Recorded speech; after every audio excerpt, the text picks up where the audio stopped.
Olá, esposas que oram, aqui quem fala é a Viviane Martinello. Nós estamos juntas lendo o livro Despertar da Leoa, da Lisa Beveri, da editora Chara. Tem sido um livro com muitos testemunhos em um tempo muito propício que esse livro tem chego às mãos e aos ouvidos de todas vocês. Nós estamos hoje no áudio 5. Vamos lá? Virtuosa e capaz. Deliberadamente não limitei esse bem à esfera do que é agradável, ou mesmo do que é seguro. Afinal, ele é uma força. Do mesmo modo, já ouvi a virtude ser descrita como força. Quem pode encontrar uma esposa virtuosa e capaz? Ela é mais preciosa do que rubis. Seu marido pode confiar nela, e ela enriquecerá grandemente a vida dele. Provérbios 31:10. Mulheres solteiras, antes que vocês imaginem que esse versículo não lhes diz respeito, lembre-se de que Jesus é o seu noivo, portanto, todas nós estamos aqui. A questão que se levanta é, essa tarefa pode ser confiada a nós? Vamos enriquecer as vidas dos que nos cercam? Seremos ao mesmo tempo capazes e virtuosas? Ou ele nos encontrará divididas em segmentos, algumas são apenas virtuosas e outras são apenas capazes?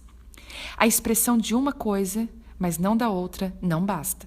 Precisamos de uma união honrosa de mulheres virtuosas que sejam muito capazes. Do que precisamos ser capazes? A resposta é muito simples. De toda e qualquer coisa. Precisaremos ser filhas capazes de tudo o que for necessário. Ao longo da última década, conheci muitas mulheres incríveis que encorajavam outras a entender do que elas são capazes.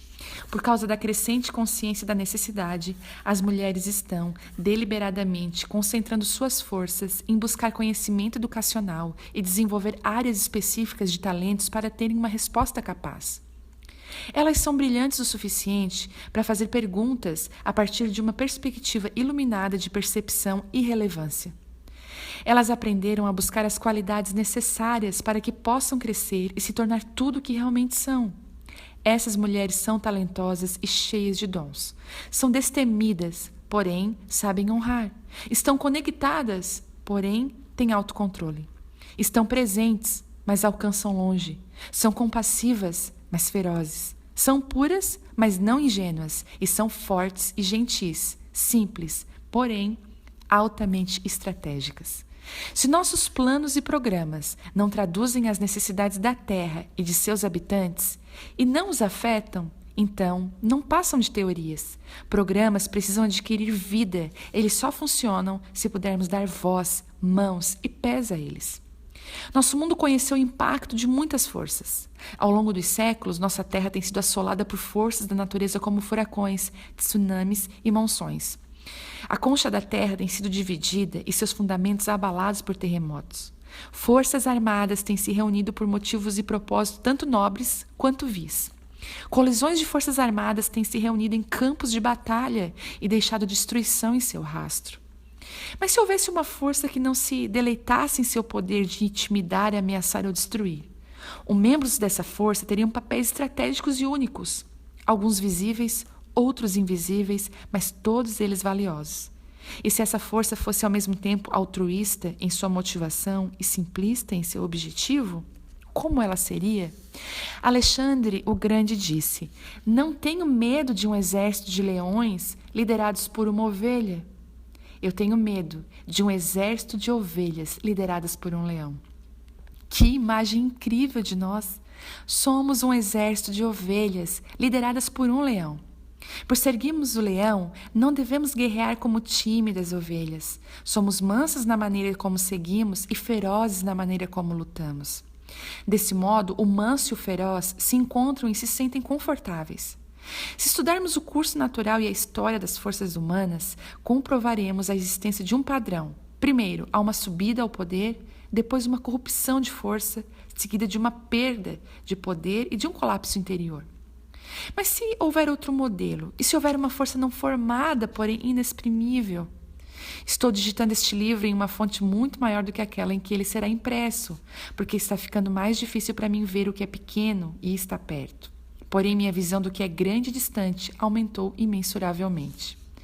À distância, vejo duas imagens conflitantes, grandes problemas e uma vitória magnífica. Nas praias próximas e distantes, vejo opressão profunda e tenebrosa, mas também vejo um surgimento glorioso. Mas eu não apenas vejo, eu ouço. Tenho ouvido gritos à distância e gritos de perto. Tenho ouvido sofrimentos dos desesperados, encarcerados em prisões de trevas.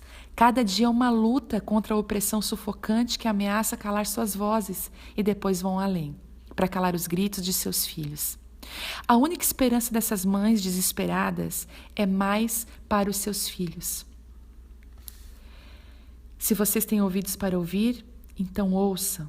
Mateus 11:15. Essa ordem não cessou quando Jesus, o Filho do Homem, ascendeu ao céu e assumiu seu lugar de direito como Filho de Deus. No livro de Apocalipse, ele novamente fala da urgência e da necessidade desesperada de um povo que seja corajoso o suficiente para ouvir. Está pronto para ouvir? Então ouça. Ouça as palavras do vento, o Espírito soprando através das igrejas. Apocalipse 2:7. Precisamos responder a sua pergunta. Você está pronta para ouvir? Melhor ainda, queremos estar prontas? Amadas, todas nós estamos no processo de não apenas ouvir, mas de verdadeiramente escutar. Quando eu desperto, chamo você e lhe pergunto: você ouviu esse som? Infelizmente, temo que sejamos como uma noiva sonolenta, que se vira de um lado para o outro em sua cama luxuosa, cercada de travesseiros, na tentativa de abafar exatamente o som que poderia despertá-la. A que altura o despertador do nosso tempo precisa tocar para que sejamos sacudidas e estejamos totalmente despertas? Além do gemido evidente do nosso mundo sofredor, há outro som nos chamando, mas ele não grita. Com todo o barulho, esse é um som que você precisa treinar para ouvir. É a voz mansa e suave do Espírito. Esse som aumenta em volume à medida que cada uma de nós escolhe responder. Amo a expressão palavras do vento em Apocalipse 2:7. Deus colocou a sua palavra no vento. O Espírito Santo é comparado a um vento ou corrente de ar, transportando palavras que sussurram vida e poder. Não podemos ver o vento, mas vemos o seu efeito. O vento tem o poder de soprar as coisas, trazendo-as para o seu mundo e de soprar para levá-las embora também. Sua energia faz avançar navios, ou os faz encalhar silenciosamente. O poder do vento estimula os mares e erode montanhas. Há ventos contrários que estimulam o progresso e ventos traseiros que nos fazem avançar em nosso caminho. O vento rodeia repentinamente o nosso mundo, às vezes viajando rapidamente, outras vezes devagar. Ele carrega o sussurro de Deus de um lugar para o outro. Muitas vezes a interferência do ruído artificial que nos cerca entorpece a nossa capacidade de ouvir atentamente as palavras do vento, do Espírito. A outro impedimento à nossa capacidade de ouvir é a familiaridade de já ter ouvido. Quando ouvimos alguma coisa várias vezes, podemos sintonizar mal e deixar de realmente ouvir. Se pensamos que já sabemos o que alguém vai dizer, ouvimos de maneira diferente. Há alguns anos isso acontecia comigo quando eu li a Bíblia. Estava tão familiarizada com certas versões da Bíblia que, ao ler, já sabia o que vinha depois. Talvez isso já tenha acontecido com você. Isso fez com que eu perdesse um pouco da sensação de surpresa infantil diante da palavra de Deus. Para desfazer essa minha apatia, comecei a mergulhar na versão parafraseada A Mensagem. Por quê? Eu queria ser surpreendida. Por esse motivo, citei muitas das passagens da versão A Mensagem para que você também pudesse ter uma oportunidade de se maravilhar. Não estou substituindo a Bíblia por parafrase, estou apenas trazendo uma linguagem relevante e uma pesquisa adicional. Mas sinta-se livre para estudar a sua versão preferida da Bíblia também. Fiz isso porque, assim como você, eu quero realmente ouvir. Quando nossos ouvidos estiverem abertos, não poderemos evitar o som das nossas vozes. Erga a voz em favor dos que não têm voz, daqueles que não podem se defender. Seja o defensor de todos os desamparados. Erga a voz e julgue com justiça. Defenda os direitos dos pobres e dos necessitados. Provérbios 31:8. Nessa passagem, a mãe de Salomão, Betseba, está encarregando seu filho, o rei, de emprestar sua voz majestosa àqueles que estão esmagados pelo peso da injustiça. Esse é também o cenário ou um contexto dos versículos sobre a mulher virtuosa, Provérbios 31:10. Como a mãe de Salomão, vamos encorajar os homens do nosso mundo a falarem por aqueles que tiverem as suas vozes silenciadas? Fomos feitos reis e sacerdotes perante o nosso Deus. Assim, ainda que outros permaneçam em silêncio, devemos falar. Como uma grande mãe, quero ter a certeza de que a herança de meus filhos e filhas será realmente grandiosa. Cada vez mais estudos globais apontam em consenso para a igualdade de gênero como o elo que faltava para deter a pobreza mundial e até o terrorismo. Em 2001, o Banco Mundial realizou um estudo influente chamado Produzindo Desenvolvimento, através da igualdade de gêneros em direitos, recursos e voz. Ele argumentava que promover a igualdade de gênero é crucial para combater a pobreza global. A educação com investimento nas meninas pode ser o investimento de mais alto retorno disponível no mundo em desenvolvimento. A questão não é se os países podem se dar ao luxo desse investimento, mas se os países podem se dar ao luxo de não educar mais mulheres, completou.